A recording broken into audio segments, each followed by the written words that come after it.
So breaking news here, Nolan Arenado traded to the St. Louis Cardinals, and we don't know what's in return, but I'm assuming 3 or 4 prospects the Rockies are getting. And this was a deal we heard about for a few seasons now on and off, but Ken Rosenthal last night had an article saying that the Rockies and Cardinals got back into trade talks once again for Arenado, and this trade, it came together pretty easy ever since hearing that last night, but I'm sure these teams talked for weeks and finally agreed on a package here. So the big man Nolan Arenado, 8-time Gold Glover he is, and 4-time Platinum Glove, 5-time All-Star, and 4-time Silver Slugger, gets traded out of Coors Field, and now he joins a good St. Louis Cardinal team that easily should be the top dog in the NL Central here, getting Arenado.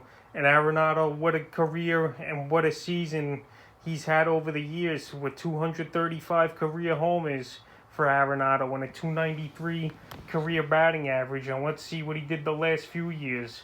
In 2019, 41 homers, 118 RBIs, 315 batting average, 379 on base, a 583 slugging with a 962 OPS. And then last season, in the 60-game season, he played 48 games, 8 home runs, 26 RBIs, only a 253 batting average, a 303 on base, 434 slugging, and a 738 OPS for Arenado. He's turning 30 years old this year.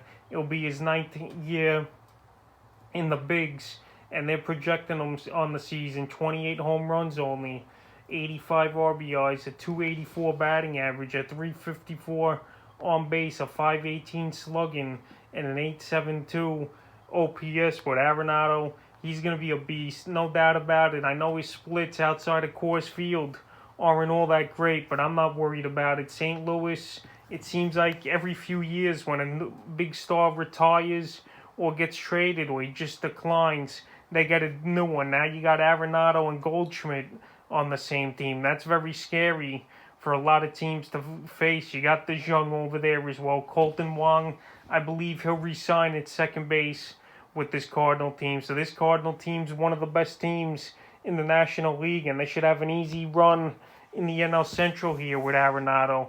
And as far as fantasy baseball, the last 4 or 5 seasons, he's a top 5 pick. And once again, he's going to be in the first round. I don't know about maybe top 5 this season, but it don't matter. This guy, he's a force to be reckoned with. He's a beast, and he's the best defensive third baseman in all of baseball, and probably the last 10 or 20 years is Arenado. So he's going to go to St. Louis and just have a big season, I believe, and drive in a lot of runs. I think he'll do better than the projections. I think 30, 35 home runs, 110 RBIs for Arenado, and I think he'll bat in the 290s to 300s. I don't think his numbers will be that off, even though he's leaving Coors Field now and not playing 81 home games there, instead only playing 3 or 4 on the season as a visitor. But it was a long time coming that he was going to St. Louis. Like I said, we had heard rumors of this from last season when he was almost traded in the offseason, but we got to see what the return is. I'm assuming maybe 1 or 2 major leaguers in this deal, and probably 2 or 3 prospects, or maybe all 4 prospects or 5 that the Cardinals giving up. But it don't matter. When you get a guy in his prime